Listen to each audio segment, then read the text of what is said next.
cold out there.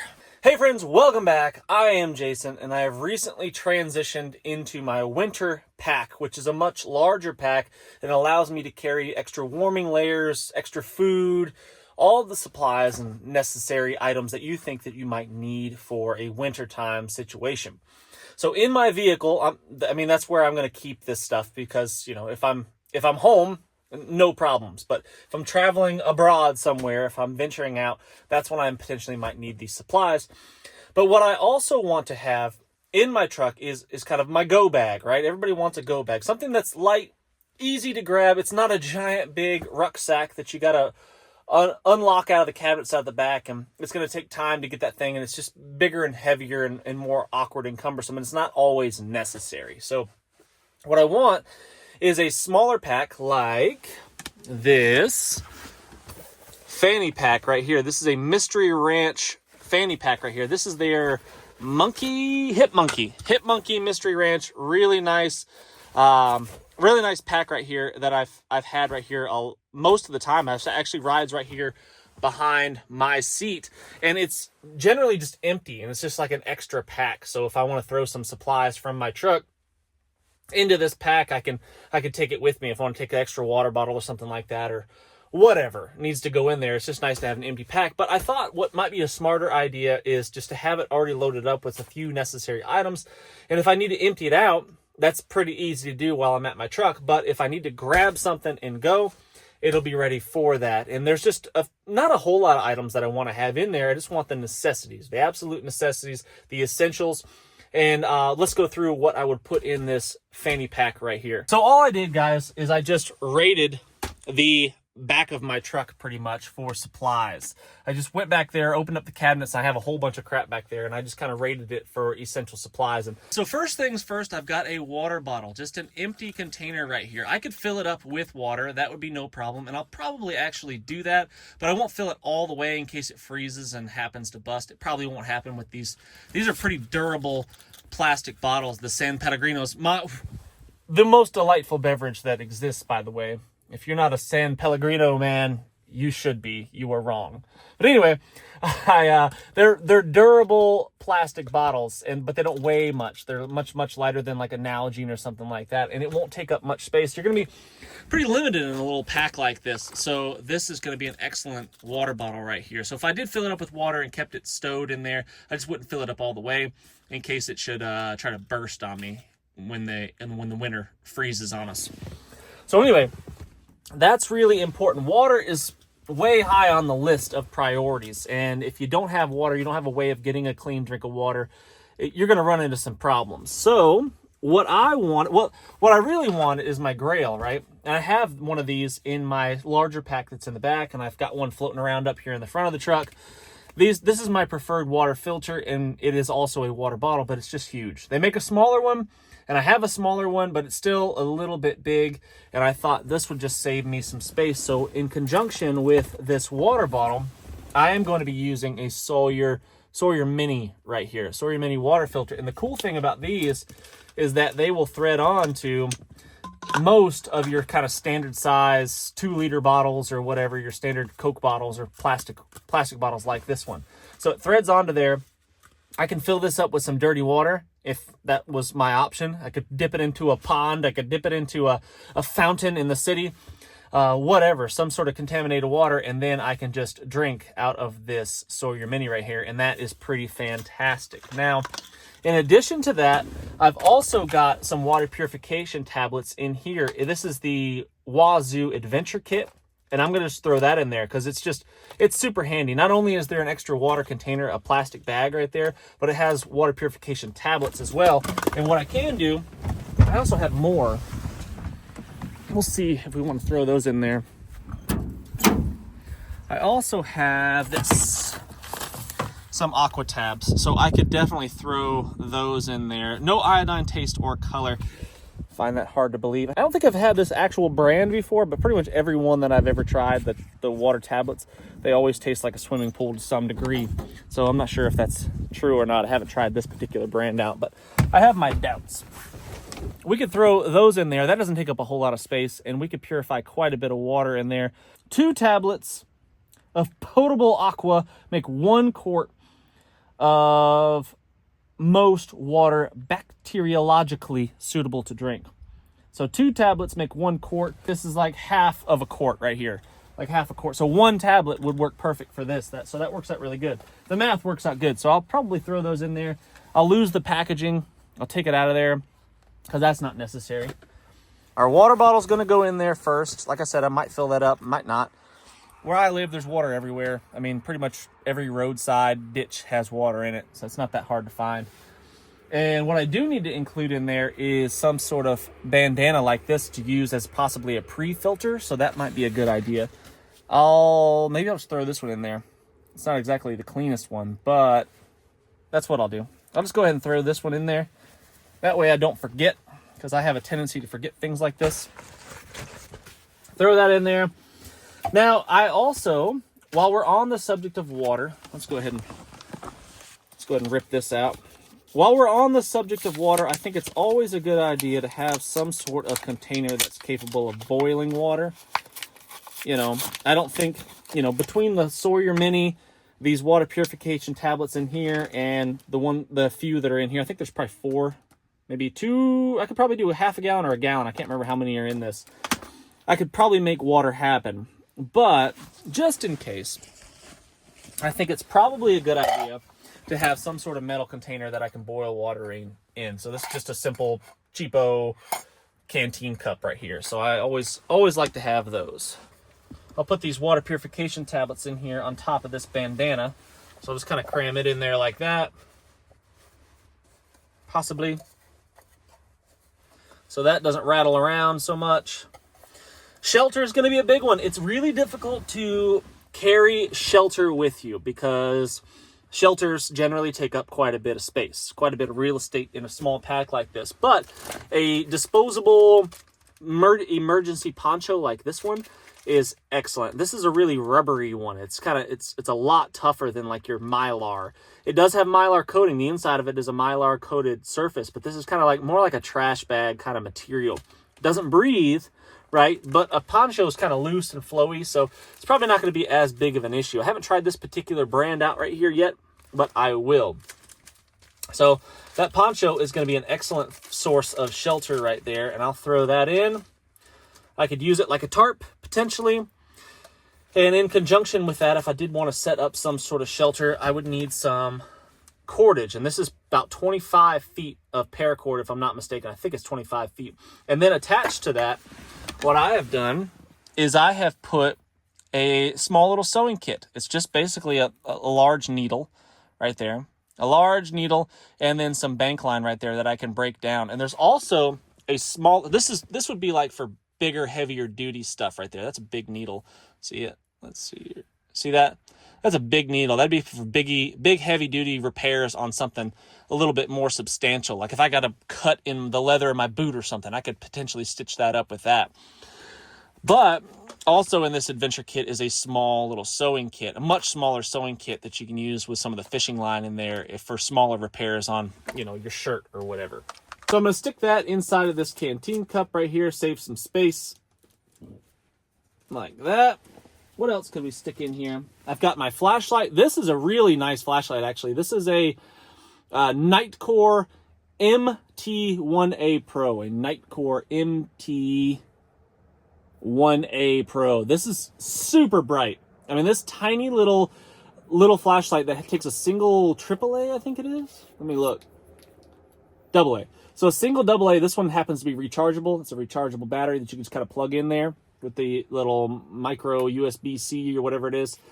Plug that into there, recharge that little battery up, and then this thing is really bright. I mean, it lights up this entire field that I'm parked in right now at night. Pretty crazy. It is super bright, really nice flashlight. It's not the one that I keep in my pocket all the time, but I could. I just haven't switched over. I'm kind of, you know, emotionally attached to my brass one right here. I really like this little brass. It's significantly heavier than this one right here, but I just like it. It's not nearly as bright, but I just like it. This is what is this one? An Olight. Olight, I forget the model. I've rubbed off all of the writing off of there. Actually, I can kind of see it. An i3T EOS, i3T EOS. Not nearly as bright, but it's a handy little flashlight for just basic, you know, seeing needs. Stick the flashlight in this small front pocket right there. There's also a small little pouch back here in the back. I'm not sure what I'm going to put in there yet. Maybe nothing. We'll see. But that's kind of handy if you had like a map or something like that, a small map of your area. Wouldn't be a bad idea to throw that in there. But, okay, so we've got that pretty much stuffed full. We could potentially put a lighter in there. So I've got, Sawyer's going to go in there. Sawyer filter's going to go in there. Bic lighter's going to go in here. Might just cram that down in next to the poncho, like so. Also, ferro rod and fire starting aids in here. Little Cheetos tinder tabs. See that one right there?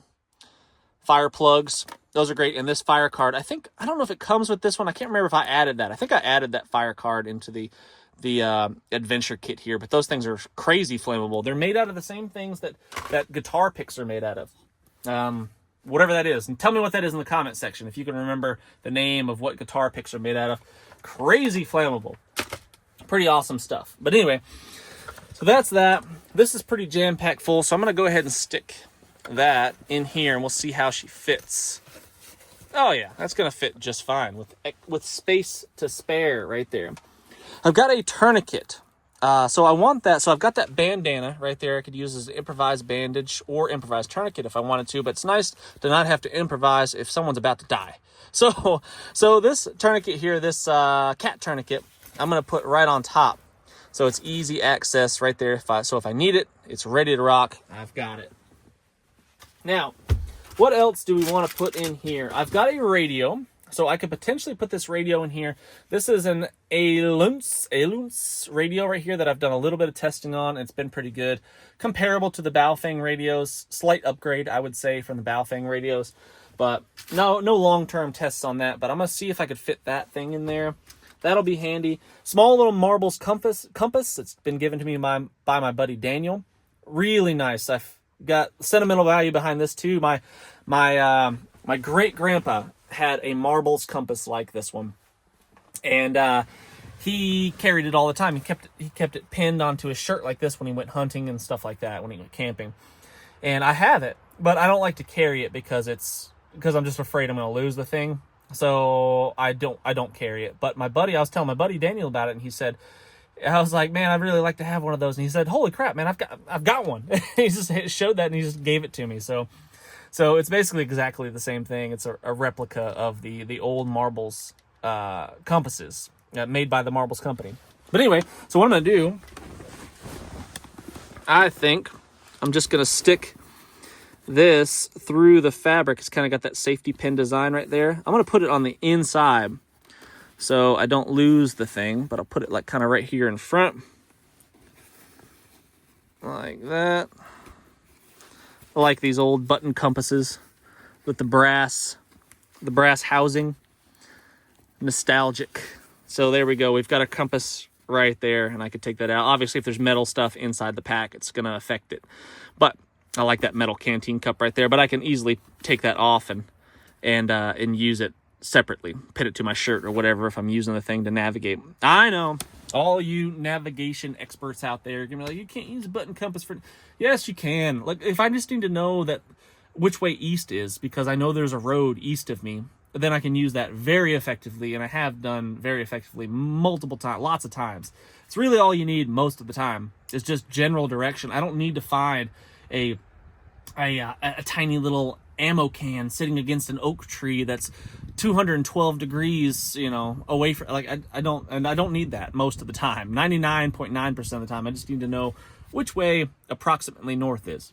Few calories, not a bad idea. So I just raided the back of my truck here. I've got a honey stinger. These things aren't bad. I've eaten those before when I've been doing longer duration activities, and they give you a little bit of a boost. They've got some sugar in them and some calories in there. They're good.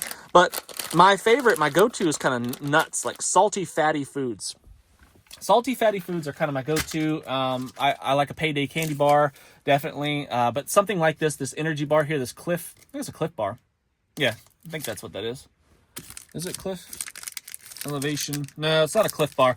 It's a similar. They're very similar to the Cliff Bars. Same consistency, same kind of chewy, thick heftiness.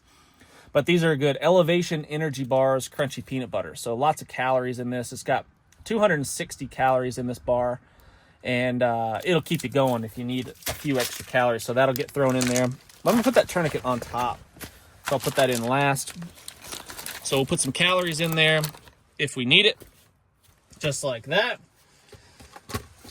Rubber gloves to add to our first aid abilities. So because everybody is gross and has AIDS, we need to make sure that we can protect ourselves if we should need to use our hands to lend aid to somebody that's in need.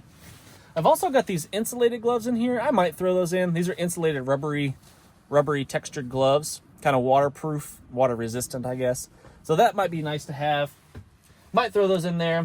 I've got a spare magazine for my G43. G43. Really like this really lightweight ammo right there. That stuff is 55 grain bullets. Where does it come from? Pilgrim ammo, I believe. Don't quote me on that, but they're 55 grains and they travel about 2,000 feet per second. Those things are zipping. Good accuracy, good reliability. Haven't had any issues like that. And when you shoot ballistics gel with them, it's crazy. I mean, it's like an explosion that happens when those things make contact. So those are going in there, and they're really light. When you have a full-size pistol, especially like if you, let's say you had like a 17-rounder or something like that, it's very, very noticeable the difference in weight just using those lighter weight 55 grain bullets. So that will go in that front pouch right there with my compass right there and that spare lighter.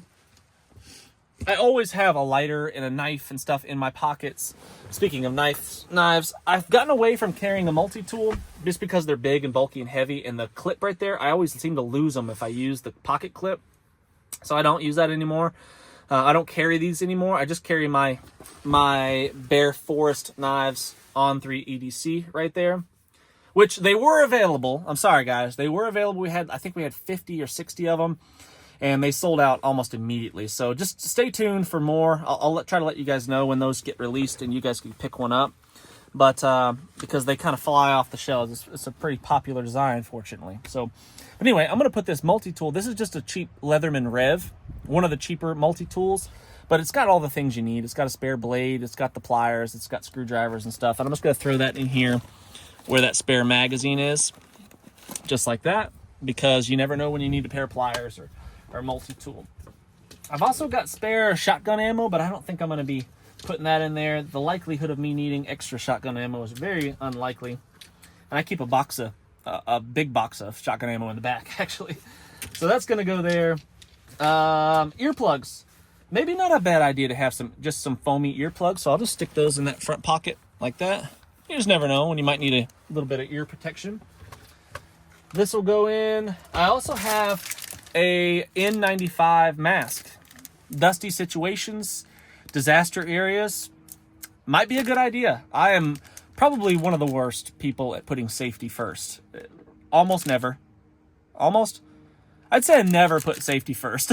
But if you're in an area that's been contaminated with whatever runoff of some sort, like the flood areas that we were in North Carolina, and there's been who knows what's in that dusty air now, all sorts of chemicals and nastiness and sewage and stuff. So having a good dust mask like that, that's actually probably what I'll put in this back sleeve right there. I'll stick that in there so it doesn't get in the way, stays protected.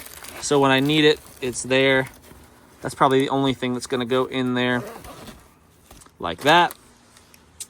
Let's see. So tourniquet's going to go on top. I'm going to go ahead and throw my adventure kit in like so. Tourniquet goes on top. Radio. Not sure if I'm going to put that in there. I might just keep that in the truck. I do keep it in the truck. I think I have another one actually over there in the passenger door. But this might just stay kind of right here and live on the back of these seats. I had a hard time finding seat covers for this truck because it has lariat seats.